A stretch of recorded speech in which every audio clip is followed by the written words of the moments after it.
Hey guys, I'm Coach Jonathan here at Gainesville Health and Fitness with Tribe Punch. Today I'm going to show you the mechanics of how to throw a roundhouse kick, or as we call it here in our Tribe Punch program, the whip kick. I'm going to go ahead and steady that bag. It looks just like this.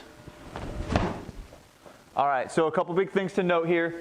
What you may not have seen is that when you kick the bag, before we even get to the fundamentals, you want to make sure that your distance is correct and that you're kicking the bag and landing it here in this area. You don't want to land on the top of your foot, whether you're kicking a bag or an opponent, because you run a higher chance then of breaking the bones that run along the top of your foot here.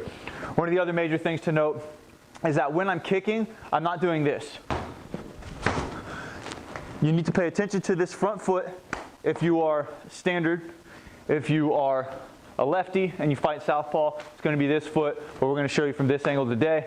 You want to make sure that you're pivoting on this foot. So, you see, I'm then turning my foot perpendicular to the bag. The higher you kick, the more of a pivot you're going to have. So if I'm kicking an opponent whose head is up here, there's a chance that my foot ends up turned all the way around.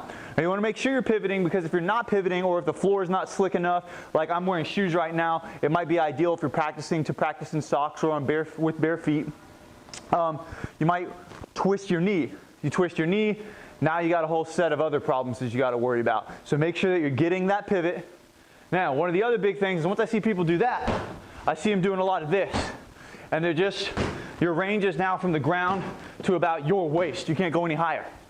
So make sure that you're dropping your hip. It's hard to show you exactly how to drop your hip. You just pay attention to my hips on this. You're going to see me kind of sit back into it a little bit. So now I'm down. Down. So you're going to see the hip drop down slightly like this.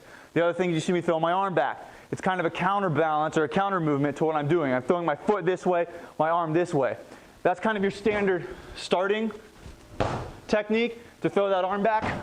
But the more experience you get, or depending on the setting in which you are using the whip kick or the roundhouse kick, you may also put your hand out here when you've got it down more to kind of block the view from your opponent so they don't see you preparing to throw this.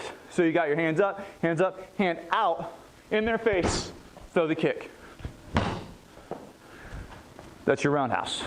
All right, so those are kind of the core mechanics behind throwing a roundhouse kick, or as we call it here in Tribe Punch, the whip kick. Look forward to seeing you all soon. Have a great day.